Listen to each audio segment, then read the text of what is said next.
Hello everybody and welcome back to Tidepool Aquatics. Today I'm going to talk about the foundation of a reef tank by its ecosystem and beyond just the basic level of your cycle and rock, sand, fish, coral. Now going even deeper than that to the literal bio-ecosystem that is living within the rock, the sand, and the glass, everywhere in your tank. Controlling that ecosystem is what really helps you succeed in this hobby. Controlling that ecosystem will help stop dino outbreaks, possibly cyano outbreaks. It can help with algae. It will make sure that your nitrates and phosphates are more balanced. Your corals are healthier. They've got more food. Your fish are healthier. It all goes down to the very foundation of the ecosystem, which is a reef tank. And I think looking at it as an ecosystem and not just separate parts definitely can help you if you're running into these issues. What I like to start out with when I tell people is when you put rock in the tank, that rock eventually gets covered in bacteria. Now, it's not just one species of bacteria, it's possibly thousands, especially if you add in some live rock, which has that ecosystem built on it already. So, when you add a rock into the tank, bacteria colonize it, and those bacteria are usually your nitrifying bacteria and your cycle bacteria. But over time, other creatures will join, as well as other species of, bacteria, and they will begin to form a battlefield. The battlefield is usually many, many things, all fighting for some real estate. That's the best way to put it. And that real estate means food, space for reproducing, and just in general protection. The best example I can give is there was bad dinoflagellates in this tank, and instead of using products like Dino X or any other products like that, I decided to go a bit of a slower route because I have a bunch of SPS corals in here that I didn't want to possibly kill with treatments. So instead looked at why the dino is there to begin with. I went back to that battlefield that I just mentioned. Now, what's happened in this battlefield and why the dino has won is the good bacteria are losing out this battle against the bad bacteria.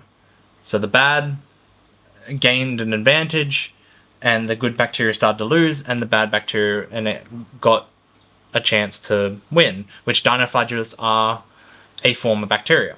So in this case, it was because most of the time it's nutrients like phosphates and nitrates bottoming them out. When they bottom out, your good bacteria lose their food source, so they're less resilient and they drop in population, which means your bad bacteria can win.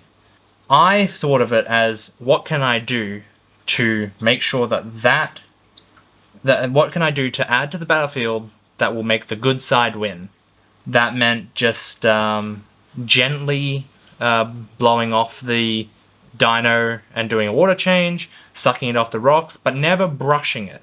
Nothing vigorous like that, because all that will do is also kill your good bacteria. So I took the approach of increasing nitrates and phosphates that little bit just so that they have a food source again, but also very slowly wiping them out that way. Eventually, the dino was sectioned to just 2 bits of rock in my tank, which were my 2 Zoa rocks. For some reason, I could not win on them. Now it is actually gone because I had a spike in phosphates. That's a whole other story. But I've technically won the battle. There's not a single bit of dino in this tank. And that is one of the cornerstones of the tank. I am making sure that ecosystem at the very base level is as strong as it can be. Now that goes beyond that. It goes feather dusters. It goes tiny little crustaceans, your copepods, your amphipods, your rotifers, and whatever tiny creatures that you can't even count in this tank because you don't know that they're all there. But keeping that going and keeping that healthy should be your aim to begin with. And then, obviously, at the same time, your corals need alkalinity, calcium, magnesium, your fish need food. All that comes after. But if you have a healthy ecosystem to begin with, the fish will be eating those little crustaceans all day. They'll have a much healthier diet. They will be, in a way, happier. You'll be mimicking a reef much better, and reefs are a bit more resilient than our tanks can be at times.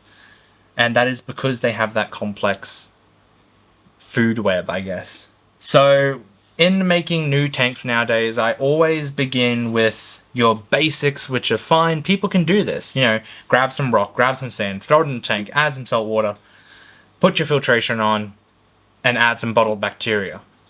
Absolutely, that is completely fine, and that's all it needs to go. But as the tank matures, you should be thinking about, how am I going to stop the bad side from winning? And a lot of the time, doing nothing and just letting your bottled bacteria and maybe a little bit of live rock seed your tank will do the job.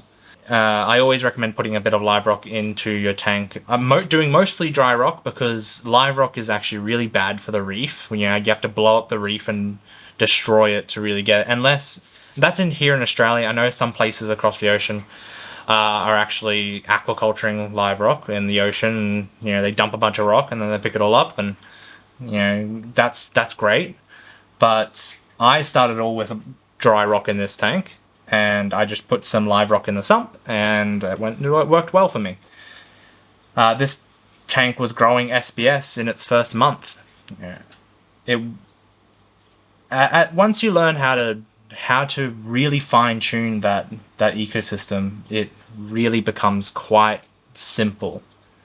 Because when that foundation starts to weaken, something goes wrong, something else with the corals will go wrong, and you can just fine-tune that to go back. I do have a biology background, which has helped me a lot with that, but I don't think you need a biology background to be able to understand that concept.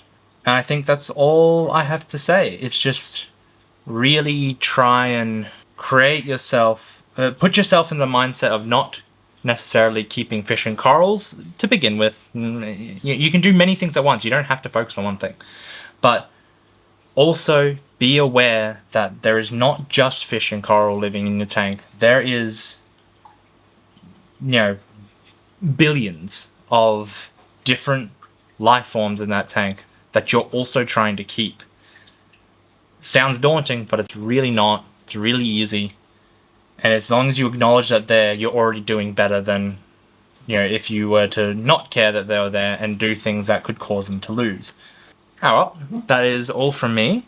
Thank you for watching Tidepool Aquatics. Be sure to subscribe, leave a like, leave a comment. I love reading your comments. And happy reefing.